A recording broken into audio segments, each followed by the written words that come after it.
Hello and welcome to the second session of this year's Working Mums Careers Week. We're really delighted to be here with British Transport Police. I've got a great panel lined up to talk about what it's like to be a police community support officer or a police officer. We're also going to talk about special constables as well, and learn all about what skills you need and the application process and everything. It's a real, job where you can make a difference. So really important to find out a bit more. So I'm here today with Jo Mills, who is the team leader of officer recruitment. Welcome, Jo. Katie Beach, who's the student officer resourcing advisor. And also Laura Thompson, PCSO and Special Officer Resourcing Advisor. We've had a few technical problems, which is why we're a little bit late on getting Laura and Katie on the screen. But I hope we can go ahead and ask all the questions.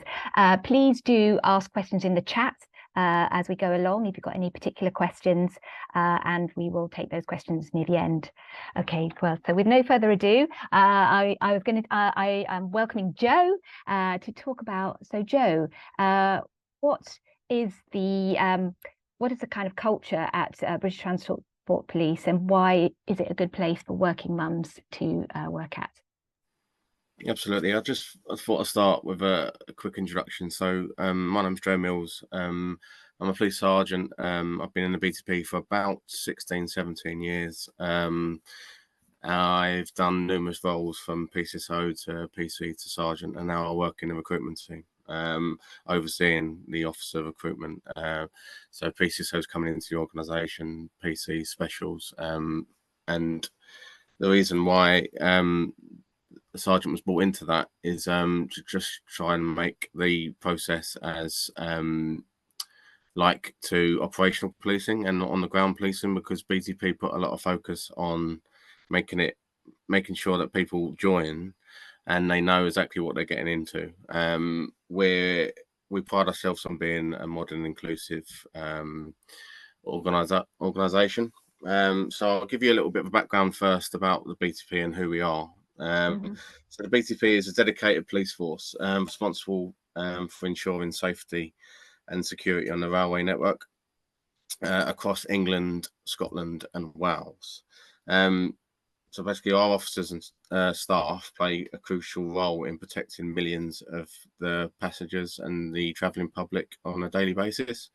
So we're an essential part of the railway sort of infrastructure, and we only employ people with that same work ethic, and the inclusive and culture is extremely important to us, and our sort of mission and values.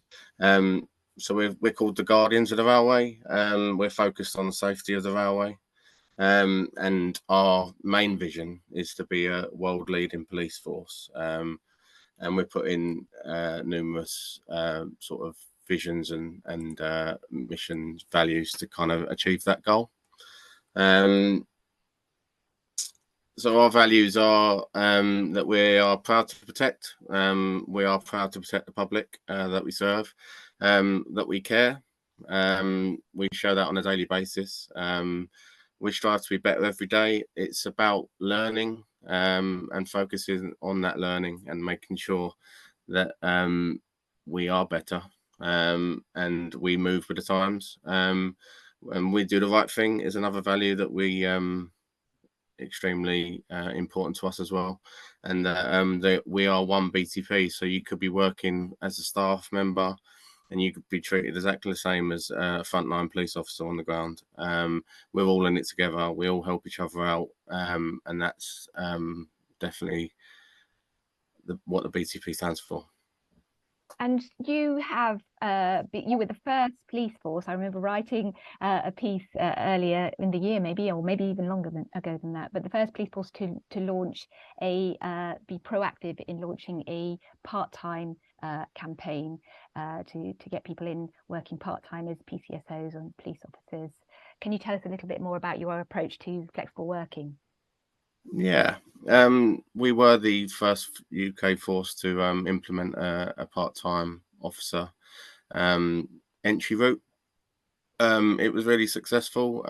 We got quite a lot of interest, and we've at the intake's actually started, and it's actually currently been trained and worked on. We are hoping to kind of implement more entry routes like that into the BTP because we see such a value in it. We know that people and staff have an outside life as well as a working life, and we have to take that into account. And we're always looking at ways to be more inclusive, and certainly that entry route has increased that tenfold. I think we were inundated with working mums that applied for that, and they just wanted a bit more information on how the training would work, and the entry routes, and whilst being in the sort of shift patterns, and whether they would be able to kind of work it around school drop-offs. And you can submit a flexible working application from day one, and that will be reviewed on a case-by-case basis. We take them very, very seriously.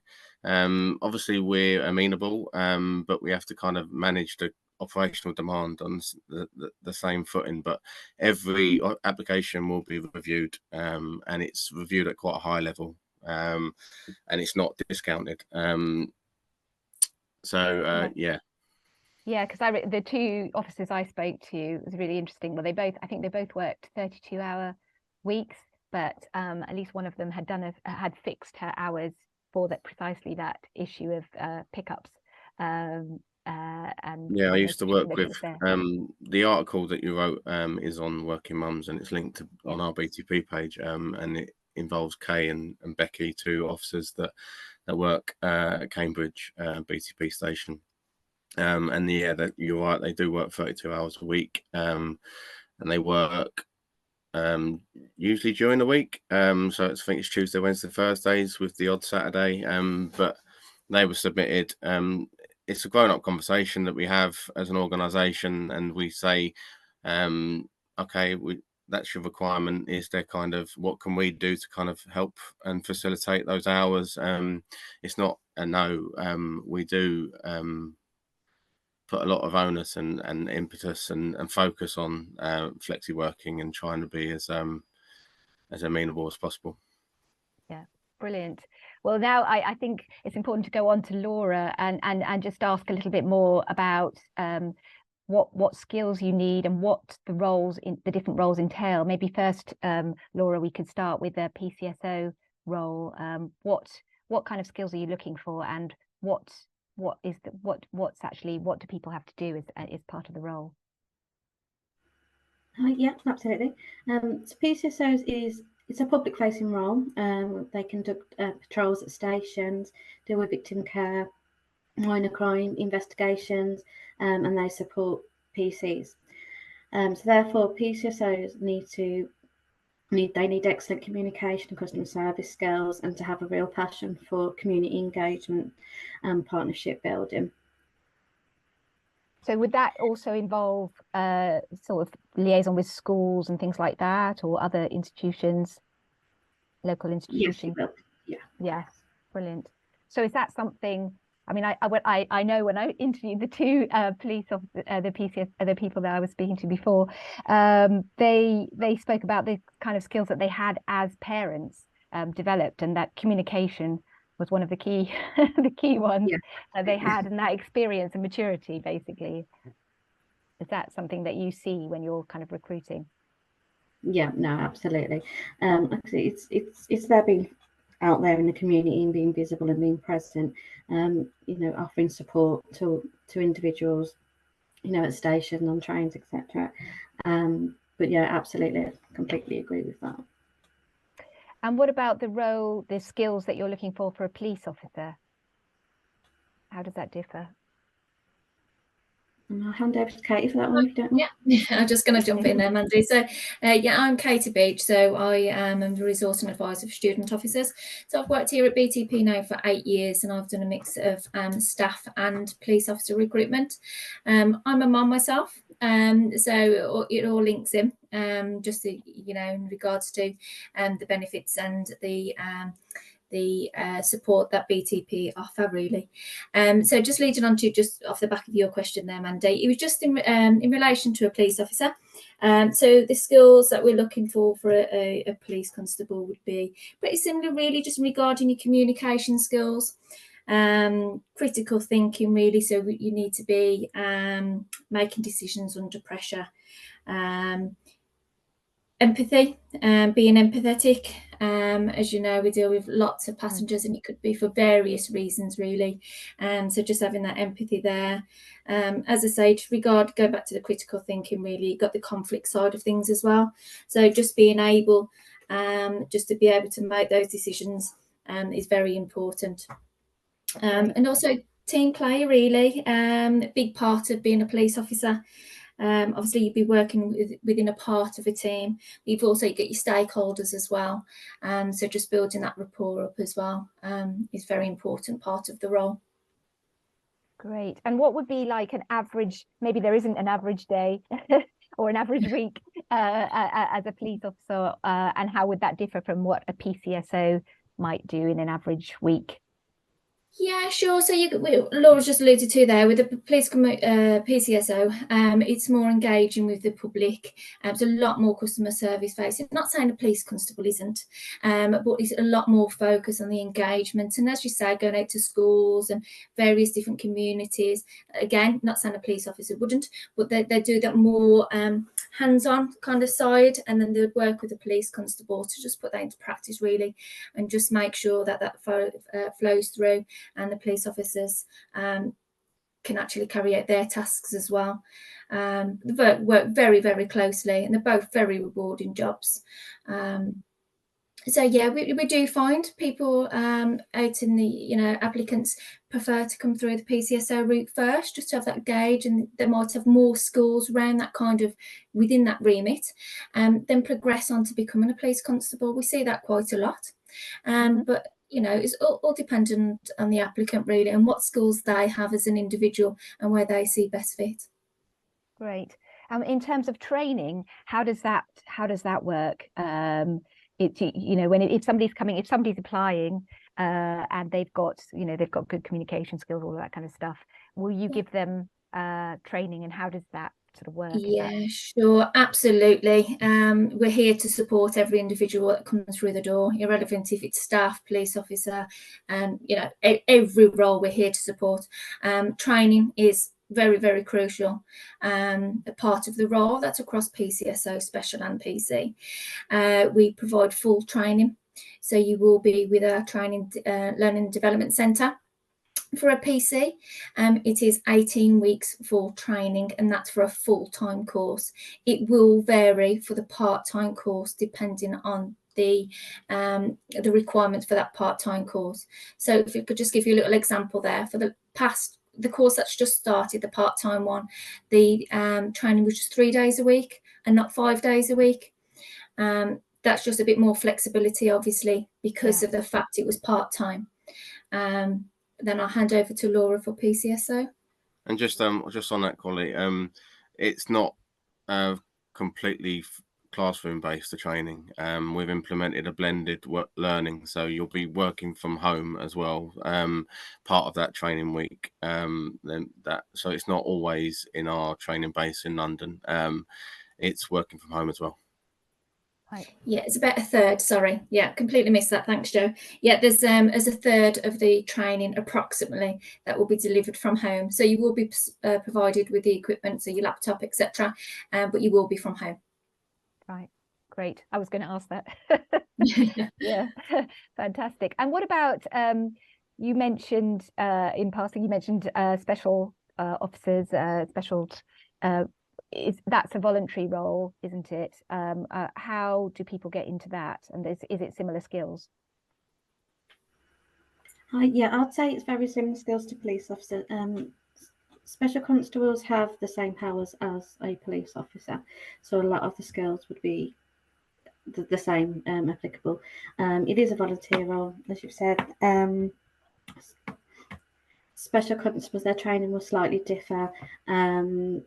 They are trained predominantly on weekends, It's 10 weekends in total, so usually every other weekend special constable training takes place over a 3-4 month period, and during that training, just like officers and PCSOs, they will cover things like track safety, personal safety training, have the necessary IT training that's required.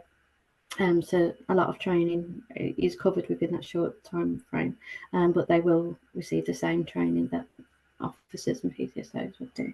PCSOs training is 8 weeks. That also takes place at our training centre in London. Once the 8 weeks training is complete in London, there'll be a further 4 weeks training, which will be on area training that will take place in their allocated at their allocated station, wherever that may be. Okay, great. And do the special constables, do they often go on to then join and become a PCSO in your experience? Is that what happens? Get a taste of it and want to Yeah, do it can more? go either way, really. PCSOs, there is an internal progression for PCSOs to become officers.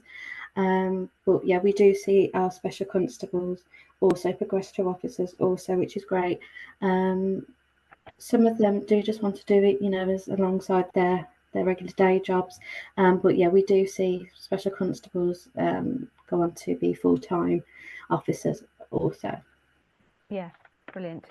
And what about, so if people are interested, where are their openings? Do they just look out on the jobs boards like Working Mums and see where sort of opportunities are rising? Are there particular areas where there's shortages at the moment and that you're looking to recruit?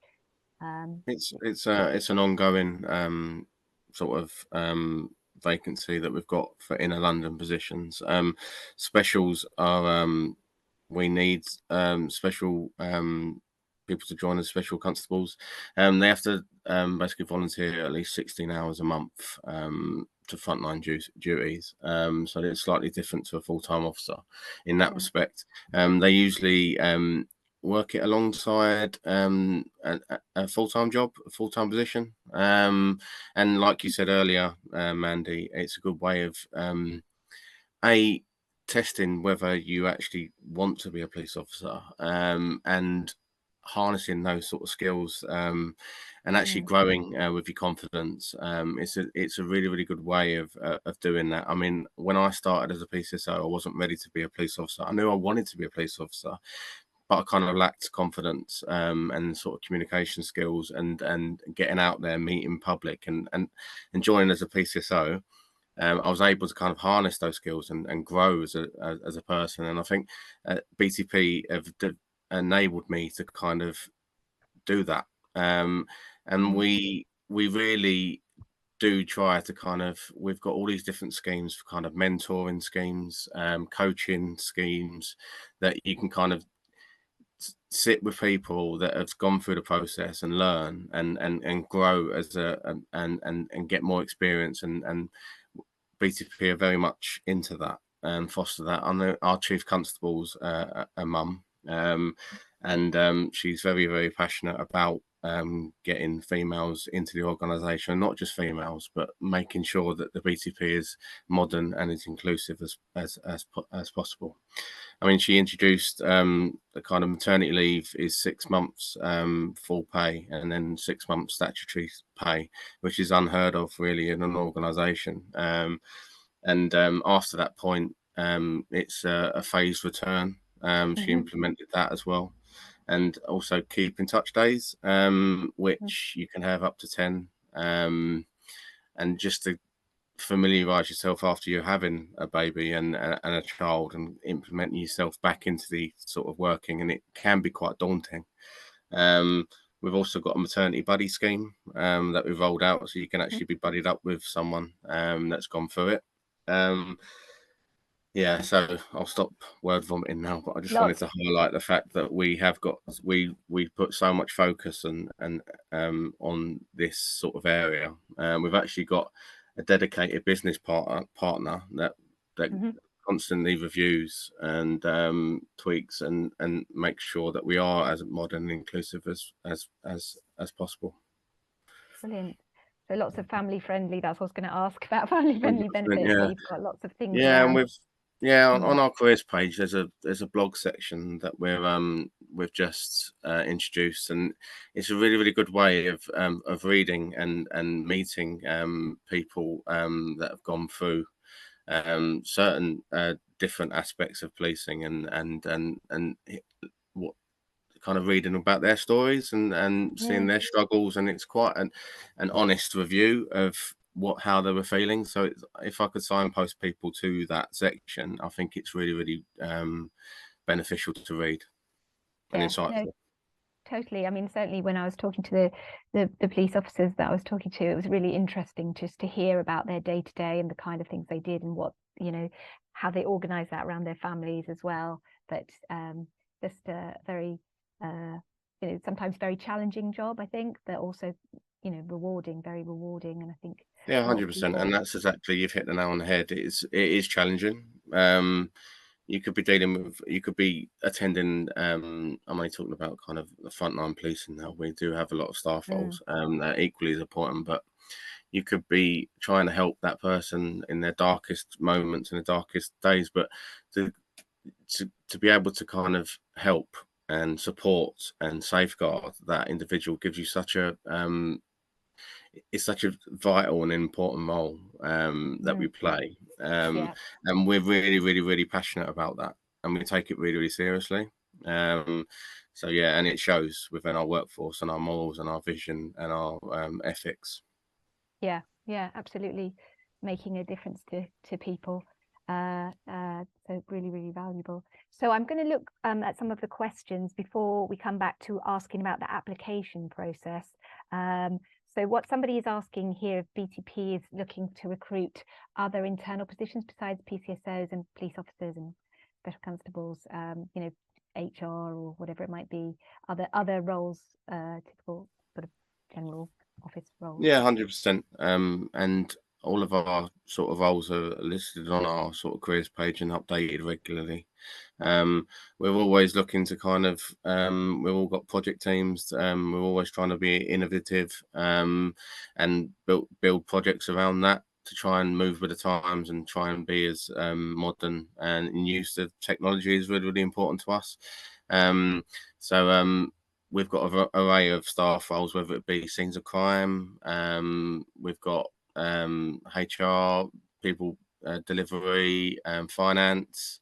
We've got a whole host of different departments. We've got a vulnerability unit, which is really important to us, which takes a look at the frequent presenters and trying to kind of go and have meetings with the councils and try and get them a bit more support so they don't keep on reappearing and on our network, and we work with kind of Network Rail and mental health charities and mental health practitioners. We actually put a lot of work into safeguarding the vulnerable as well. Yeah, I know that came up when I was talking to the police officers of the mental health sort of issues that they're dealing with, and that's where the empathy skills and the ability to sort of calm things down and that kind of thing they come in really useful, I think. Absolutely, yeah. You've got to be empathetic. Yeah, definitely. Somebody's asking a little bit more about the training process, like where, I know you said in London the in-person training takes place. Whereabouts in London is that that you do the training? Laura, do you want to? Yeah. So I'll jump in there if that's okay, Mandy. Okay, so and so it's the same across really. So our training learning development centre is in Highbury in Islington.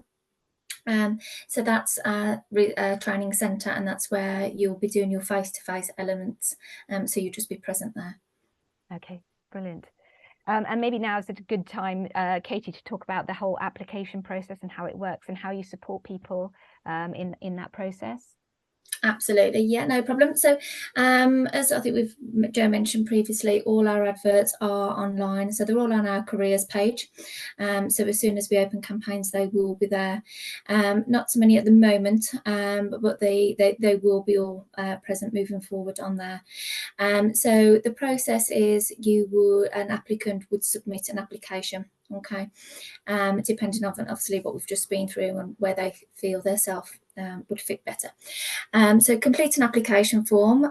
Once the application form has been submitted, it will then go for shortlisting. So one of the team will review the application. We do have workshops. So when campaigns are open, they will see events. And that's been with myself, Laura and Joe. So we host, every couple of weeks, we'll host a Q&A session with recruitment.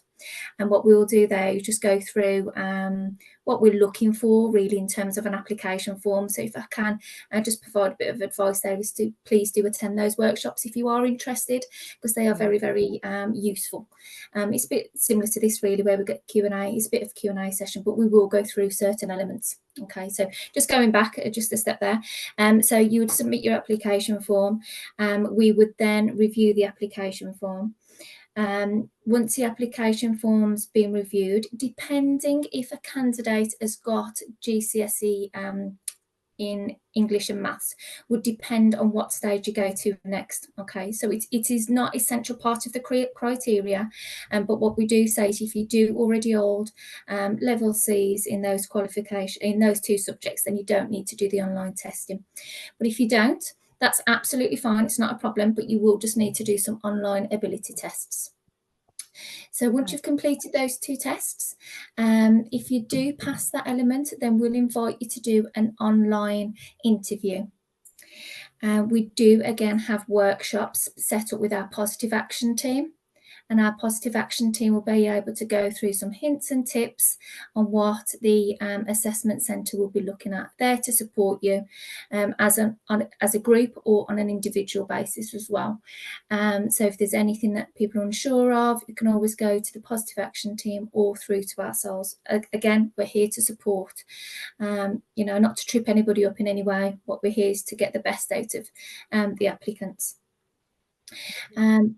Yeah, once you've been to there, if you have passed that element, we will invite you then to a second stage assessment centre. And what that includes there is your fitness test. You'll have your uniform fitted, and we will take some biometric samples from you as well. Yeah. And the fitness test, yeah. What does that? How does that work? Sure. Yeah, no problem. So that's a 15-metre track. It's conducted in the hall down at our Learning and Development Centre, and you would need to achieve the level of 5.4. Just hopefully just to give a bit. I know it can be daunting to people, but what we do say is a little bit of practice at home as well. If you just measure it out, it's very, very, it's very beneficial. And we do allow candidates to have a maximum of 3 opportunities to take the fitness test. When you say when you say a 15-metre track and 5.4, is that running? Just to be clear. Yeah, sorry. Yeah. So it starts. It's paced out. So there is very useful videos. Actually, there's one of the BTP on YouTube as well, and it just shows you what we're looking for. So it just progresses as the bleep test goes on. It just goes up in stages. So 5.4 is just your quicker pace, but you start off, as you warm up and etc. Going up to a level of 5.4, and that's just for standard PCSO, PC and special. Yeah, okay, great. And once you're through all of that, once you're through that, it sounds quite long-winded actually, but it can go quite quickly. Once you're through all that, you will be given a conditional offer of employment. So that what that means, is you will then enter a bit of a conditional offer pool really, and that's where you'll sit until we've got a vacancy available for you, and that's when we'll start conducting the checks. For example, your references, your vetting, your medical check. That's the elements that we proceed with once you're at conditional offer. Yeah. Okay, great. That seems very clear. And if you were going for some of these other roles that are vulnerability unit or those kind of things, do you also have to pass similar tests, or is it a different process? It's a little bit different for staff. So in regards to the staff side, so you will still need to do a medical. You will still need to do it's not so much a face to face with the medical side for staff. You will also need to do vetting and references, but you wouldn't need to do your fitness test. You wouldn't need your biometric tests. It's more of your interview than your conditional offer employment checks. Then. Okay, great. So one of the questions we've had in as well is, do you have remote admin roles available? I don't know, that's quite a... Yeah, so it's the same as ourselves. Like we say, our staff world as well, very flexible organisation. Just talking for myself, as I say, being a mum, the BTP support us hugely, just in regards to our home life as well. So yeah, I work from home as well. So we get given all the equipment necessary to be able to do that, which is a fantastic opportunity. And yeah, there's the option actually to go into the office as well, because we do appreciate some people just don't like working from home constantly. So there is the option to be able to go into the office if you feel, if you want to do that. But yes, we do offer the flexibility for majority of our roles to be able to be that blended learning where you can work from home. Yeah, great. And we're coming to the end now, so I just wanted to sort of go back to you, Jo, maybe to sort of make a final kind of, why this is a good option for working mums. You made it very clear how open you are to support parents and a wide range of people from all sorts of different backgrounds. But why British Transport Police? Yeah, I think because we're the same as Home Office police forces, but we're uniquely different for the environment that we work in, the sort of railway, and the fact that we're national. So, I mean, like Kate and Laura, they work in sort of Birmingham, and I'm down sort of near London. We've got offices dotted around the whole of the UK, and we employ probably over, I think the last stats, and it's probably a bit out of date because it's more than that, but we now have a kind of 1,500 women employed across the organisation as police officer staff, special constables across the country. Obviously, I touched on earlier that a chief constable is a female, and really passionate about making us the world leading police force, and I think that we put a lot of emphasis on continuous learning and development of our staff. There's so many different training packages, mentoring schemes, and coaching. I think I touched upon that earlier as well. We put a real emphasis in the staff, and and it sounds cliche, but we're kind of like a family feel, police force. Everyone seems to know everyone else, even though we're national. We're quite a tight-knit group. Teamwork is, and I sort of, as long as you fit in with our morals and ethics and values and our mission, then you'll succeed, and you'll be really, really developed and kind of cultured into that aspect as well, and looked after, extremely looked after. Brilliant. And the kind of backgrounds that you're seeing people come to you, for example, when we did the campaign earlier on, the part-time campaign, and you said there were quite a few people that came from working mums, what kinds of backgrounds are they coming from? Is it a whole wide range of yeah, and that's the uniqueness of it. It is a whole host of different backgrounds, and it's not and it is every walk of life. You could always think to yourself, like, oh, I really, because I know people watch these sort of cop programs on TV, and they think, oh, but I don't think I could do that, or the training won't allow me to do that, or the entry route, I can't do that. There's no can't. We will try and facilitate any entry route possible to kind of make it more inclusive and open to everyone, and I think that's a real aim and mission for us. So it doesn't matter whether you're working in a shop, whether you're a stay-at-home mum. There are ways that if you have an interest, then we'll support you. Yeah. Wonderful. That is such. So if anybody wants to find out more, head to all the, I think in the chat, there's lots of pages that you can go to, careers page, obviously at the British Transport Police, but also look on Working Mums and see all the different current vacancies, and just keep up to date, to get a job alert and you'll get the Yeah, and I think vacancies we're as they really come in. present. We're really present on social media as well. So if you've ever got a question or ever want, and sort of YouTube, there's a whole host of videos on there that gives an insight into who we are and what we do. And social media, whether it be Instagram, X, or Facebook, or LinkedIn, we're across everything. So please reach out and ask the question, and someone will answer it and be supportive. Great. Well, thank you so much, Joe and Katie and Laura. I think that's given people a really good taster of the kind of people that you're looking for, the kind of training that you offer, and what the roles involve. Thanks very much. And thank you as well for tuning in. We have lots of other events for Careers Week. This week we have lots of employer events, BAE Systems, or Realise, Code Bar as well.